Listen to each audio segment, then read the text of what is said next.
자, 안녕하십니까. AP투자연구소 이세훈 전략팀장입니다. 오늘 함께 살펴볼 종목은 비덴트가 되겠고요. 코드 번호는 121800이 되겠습니다. 현재 시각은 2021년 3월 22일 월요일 2시 53분을 지나가고 있는 시점이 되겠고요. 현재 비덴트는 2%의 상승 흐름들을 보여주고 있는 상황이 되겠습니다. 이 종목에 대한 기본적 기술적 흐름에 대해서 설명을 드리고 있는데요. 구독과 좋아요 눌러 놓으시면 이 종목에 대한 리뷰 영상 받아보실 수 있으시고요. 항상 이제 참고 영상으로 바라봐 주시면 감사하겠습니다. 이 종목은 뭐 대표적인 이제 가상화폐 거래소 관련주죠. 빗썸의 단일 지분으로는 최대 주주라고 보시면 되겠습니다. 빗썸의 운영사가 빗썸 코리아가 되겠고요. 빗썸 코리아의 최대 주주가 빗썸 홀딩스가 되겠는데, 빗썸 코리아의 지분 10%가 약간 좀 넘게 보유를 하고 있고 10.3%인가 4%를 보유하고 있고요.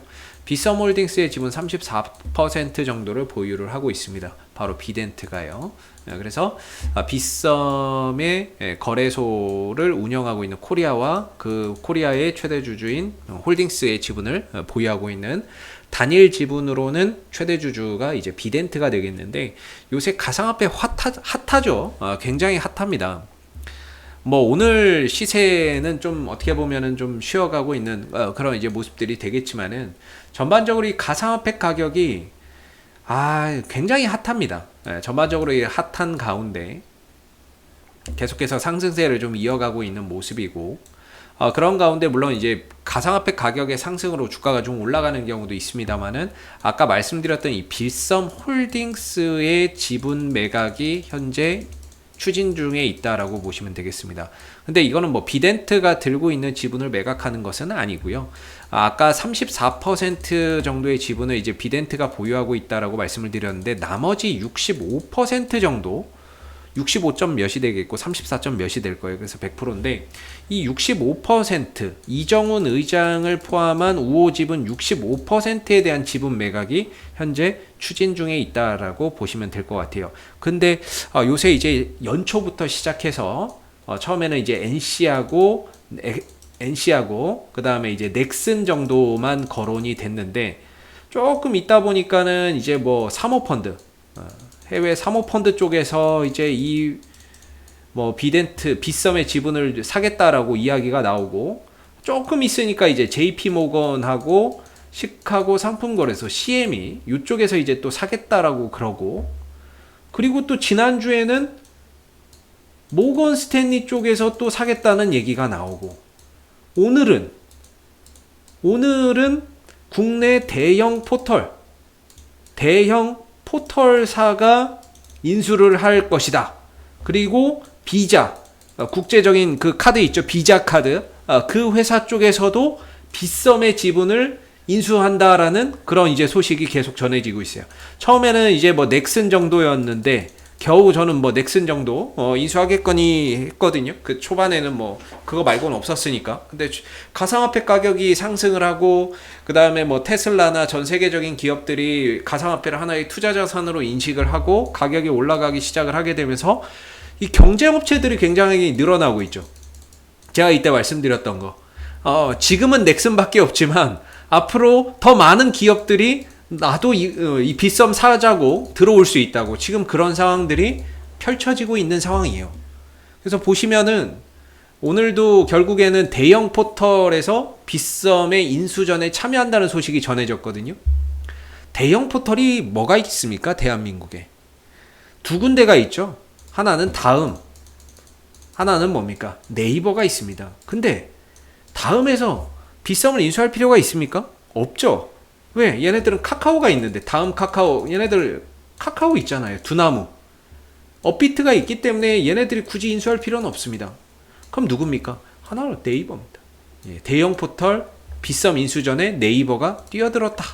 이런 이야기가 또 흘러나오고 있는 상황이고, 글로벌 신용카드 기업 어디입니까? 비자 쪽에서도 인수 의사를 타진했다라고 보도를 했다라는 거죠. 그래서 지금 빗썸의 기업 가치가 2조 원대 이상으로 평가가 되고 있고, 비덴트가 보유한 지분 가치가 1조 원 안팎. 비덴트가 보유한 이 지분이 1조 원 정도가 된다라는 거죠. 근데 이렇게 봤을 때 지금 비덴트의 시총이 6,300억밖에 안 하거든요. 그냥 단순하게 생각해 보면은 빗썸의 지분 가치, 비덴트가 보유하고 있는 빗썸의 지분 가치가 1조 원인데 1조 원 정도가 되는데 시총은 6,300억 정도밖에 평가되지 않고 있다라는 거는 이 지분 가치만도 못한 평가를 지금 시장에서 받고 있다라는 그런 이야기가 되는 거죠. 그래서 뭐 사실상 비덴트는 일단은 뭐 가상화폐 가격의 상승과 하락에 따라서 주가가 올라가고 떨어지기는 하지만은요. 핵심은 이제 매각이다.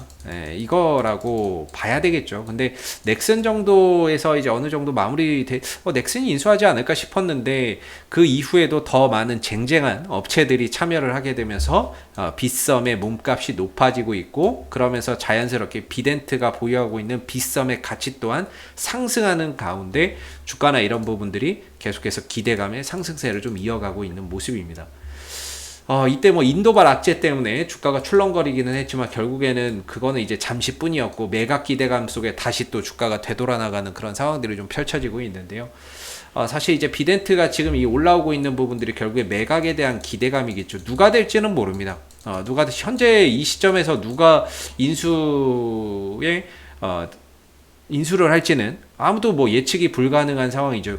인 거죠. 워낙에 많은 기업들, 쟁쟁한 기업들이 참여를 하다 보니까 지금은 뭐 누가 인수를 할지 알 수가 없는 상황이지만 역시나 그 모른다는 불확실성이 기대감을 더 키워가고 있는 상황이다. 자고 일어나면 새로운 업체들이 생기고 새로운 경쟁 업체들이 참여하고 빗썸 지분 사겠다고 너도 나도 지금 들어오고 있는 상황이다 보니까 뭐 내일 돼서 또 자고 일어났는데 또 세계적인 기업이 또 어디서 또 들어온다 그러면 역시나 거기에 또 기대감의 주가는 뛸 수밖에 없는 그런 이제 상황이 되고 있는 것 같습니다.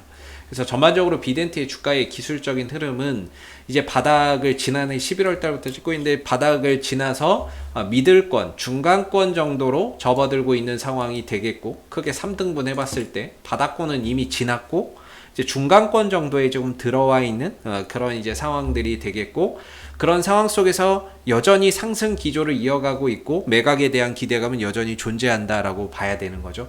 주가나 이런 부분들이 5일선, 11선을 변곡점으로 만들어 놓고 돌아나가고 있는 상황이기 때문에 주가나 이런 부분들이 추가적으로 더 상승할 수 있는 여지가 상당히 크다라고 볼 수가 있을 것 같고요. 수급적인 부분에서도 보면 깔끔하죠. 올라갈 때 거래량 빵, 조정받고 쉬어갈 때 거래량 안 나오고 오늘도 시초가가 뭐 네이버나 비자 같은 그런 이제 기업들이 인수 대상자로 거론이 되니까 시초가부터 떴는데 아침부터 역시나 매수세가 상당히 강했습니다. 강했고 이후에 조정이 나오고 옆으로 횡보하고 밀리고 있지만 거래량이 전혀 나오지 않는 다른 부분에서 이 종목이 추가적으로 상승할 수 있는 에너지는 여전히 보유를 하고 있다라고 봐야 되겠죠. 그래서 음봉의 거래량이 발생되지 않고 있기 때문에 이때는 음봉의 거래량이 터졌잖아요. 터지고 나서 다소 후속 거래량이 좀 지지부진한 가운데 좀 미적거렸던 상황이고 가격이 좀 더 밀렸던 거죠. 거기 악재도 있었고 그러다가 다시 거래량이 이전보다 많이 터지게 되면서 주가가 지금 전고점을 돌파를 하면서 흘러가고 있는데 지금 같은 경우는 음봉의 거래량이 없어요. 그렇다는 거는 주가나 이런 부분들이 오늘 다소 상승을 했다가 탄력이 좀 떨어지기는 했지만 주가나 이런 부분들이 다시 갈 수 있는 에너지는 저는 충분히 있다라고 보고 있거든요. 오늘 시초가가 갭으로 떴어요. 시초가가 갭으로 떴고 주가나 이런 부분들이 더 뻗지 않고 옆으로 쉬다가 밀리면서 이 갭을 다 메워줬거든요.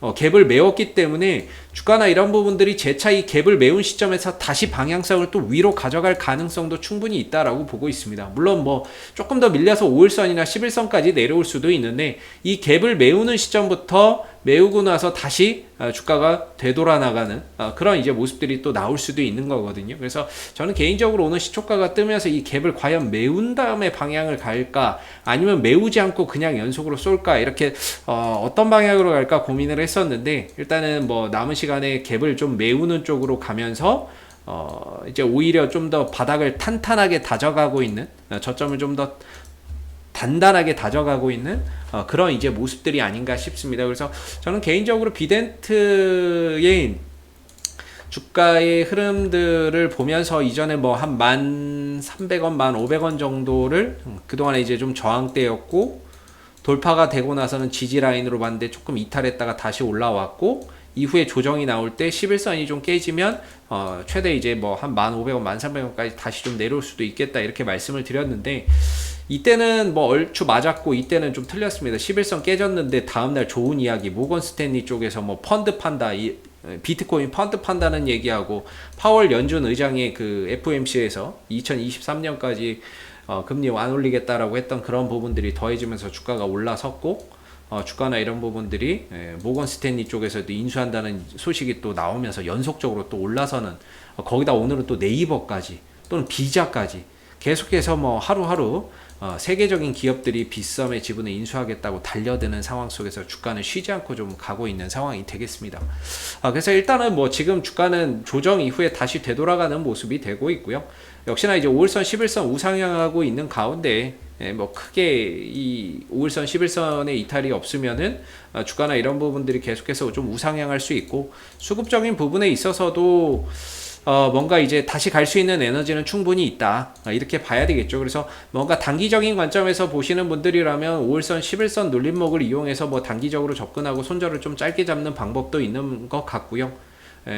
이후에 좀 더 추가적인 조정이 나왔을 때 5일선, 11선에서 뭔가 단기적으로 손절가나 이런 것들을 짧게 잡고 접근할 수 있는 방법도 있을 것 같고, 뭔가 이 종목을 밑에서부터 장기적으로 좀 끌고 오셨던 분들도 계실 것 같은데, 그런 분들이라고 한다면은 일단은 뭐 매각에 대한 결과나 이런 부분들, 그런 이제 과정들, 지금은 어떻게 보면 과정인 거죠. 아직 누가 인수를 할지도 모르고 매각이 어떻게 결정될지도 모르는 상황이다 보니까 기대감만으로 가고 있는데, 어느 정도 이런 매각 절차나 이런 부분들을 보면서 좀 더 여유를 가지고 끌고 가는 것도 괜찮은 방법이 좀 될 것 같습니다. 그래서 지금 다시 수급이 전고점을 돌파하면서 살아나기 시작을 했던 부분들, 다소 오늘 탄력이 떨어지기는 했지만 이 부분들은 어차피 갭을 메워주고 가자는 차원에서 봤을 때 어차피 메울 거 미리 메우는 게 뭐 또 나쁘지 않다라고 보고 있고요.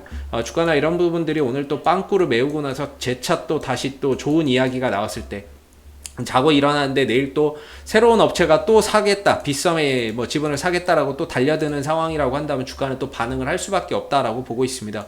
비덴트가 가지고 있는 빗썸의 지분 가치가 1조 원이라고 치면 현재 이 종목이 시가총액은 6,300원이기 때문에 이 지분 가치보다도 못한 평가를 받고 있다는 점도 하나의 긍정적인 또 요소이고, 주가나 이런 부분들이 추가적으로 더 상승하는 데 있어서 부담이 없는 하나의 요소가 될 수 있는 부분이거든요. 그렇기 때문에 매각이, 결론적으로는 매각이 잘 이루어져야 되겠죠. 매각이 잘 이루어지는 것이 좋은 것이고, 그런 과정 속에서 비덴트의 주가는 계속해서 우상향 흐름들을 또 가져갈 수 있는 부분들이겠죠. 물론 중간중간에 가상화폐 가격의 등락에 따라서 흔들릴 수는 있습니다만은, 이 종목의 핵심은 지금 가상화폐가 아니라 매각의 포인트를 두고 가시는 게 맞는 것 같고요. 매각이 잘못되지 않는 한은 주가는 계속해서 조정 이후에 또 탄력을 받고 조정 이후에 탄력을 받는 그런 가운데 계속해서 좀 저점이나 고점을 높여가는 그런 이제 모습들이 앞으로 또 더 기대되는 그런 이제 흐름으로 가고 있다, 이렇게 말씀을 좀 드릴 수 있을 것 같고요. 제 개인적으로 여기서 솔직히 뭐 단기적으로 매수를 해야 된다 이렇게 보지는 않습니다. 제 개인적인 기준에서는. 그러나 이제 오늘보다는 뭐 내일이나 언제 한번 5일선, 11선 정도 지지 여부를 보시면서 뭐 단기 반등이나 이런 것들을 노리고 또 뭐 접근이나 이런 것들을 세우시는 분들도 계실 텐데, 역시나 좀 단기적인 관점에서 보면 손절가나 이런 것들을 눌림목을 이용해서 공략을 하고 좀 손절가를 좀 짧게 잡고 가시는 게 맞는 것 같고요. 뭐 비덴트가 또 새로운 추세를 또 그리는 것 같기도 합니다. 새로운 추세라고 하는 거는 뭐 이런 거겠죠. 저점을 계속 또 높여가면서 이런 식으로 이렇게 그려가고 있는 부분들도 분명히 있는 것 같다라는 생각이 들거든요. 그래서 자칫 또 조정이 또 깊어지면 이런 자리까지 또 내려올 수 있기 때문에 아무래도 뭐 이런 상승 추세를 타고 갈지 아니면 5일선, 11선에서 계속 지지받고 가는 모습들이 나올지는 지켜봐야 되겠지만은, 현재로서는 뭐 단기적으로 좀 들어가기에는 5일선, 11선과의 이격도 좀 있고 이런 추세선과의 이격도 있기 때문에 오늘 이후에 또 쉬어가는 그런 이제 국면에서 뭔가 또 타이밍을 한번 노려보시는 게 좋고, 이 밑에서부터 잡아오셨던 분들이라고 한다면 매각에 대한 그런 과정들을 즐기시면서 한번 결과나 이런 부분들이 어느 정도 도달될 때까지는 계속해서 또 가져가는 것도 괜찮지 않을까라고 생각이 듭니다. 자, 앞으로도 비덴트는 이슈가 생길 때마다요 계속해서 리뷰 영상 남겨드리고 있으니까는요 구독과 좋아요 한번 눌러주시고 오늘 영상은 여기서 마무리하도록 하겠습니다. 감사합니다. 그리고 무료 추천 종목을 매일매일 드리고 있습니다. 네이버에서 AP투자연구소를 검색하시게 되면 네이버 웹사이트 상단에 AP투자연구소 홈페이지 링크가 나옵니다. 클릭하시게 되면 AP투자연구소 홈페이지로 접속을 하실 수가 있는데요. 가운데 무료 추천 종목 카테고리에 2021년 무료 추천 종목을 클릭하시게 되면 소장님께서 매일매일 실시간 브리핑, 국내외 시황에 대한 실시간 브리핑과 함께 무료 추천 종목을 드리고 있습니다. 하나 눌러서 들어가 보게 되면 아침 댓글 리딩은 7시 42분에 시작이 되었고요. 무료 추천 종목을 보시기 전에 꼭 읽어보세요도 참고해서 읽어보시면 좋을 것 같습니다. 그리고 간밤에 있었던 미 증시에 대한 상승과 또는 하락에 대한 이유도 간략하게 이렇게 설명을 밑에 쭉 드리고 있는 부분들이고요. 그리고 9시가 되게 되면 무료 추천 종목이 나오게 됩니다. 무료 추천 종목의 종목명, 그 다음에 이제 매수가, 그 다음에 1차 목표가, 손절가가 함께 제시가 되고 있고요. 보통 2종목에서 3종목 정도 매일매일 무료로 추천이 나온다라고 보시면 되겠습니다. 로그인을 하지 않아도 누구나 볼 수 있기 때문에 무료 추천 종목이 필요하신 분들은 홈페이지로 접속을 해주시면 되겠고요. 종목이 상승하게 되면 그 상승한 부분에 대해서도 이렇게 댓글로서 장중에 리딩을 해드리고 있고, 반대로 또 하락하게 되면 그 하락한 부분에 대해서도 댓글로서 리딩을 해드리고 있기 때문에 무료 추천 종목이 필요하신 분들은 홈페이지에 오셔서 많은 도움 받아가시면 좋겠습니다. 감사합니다.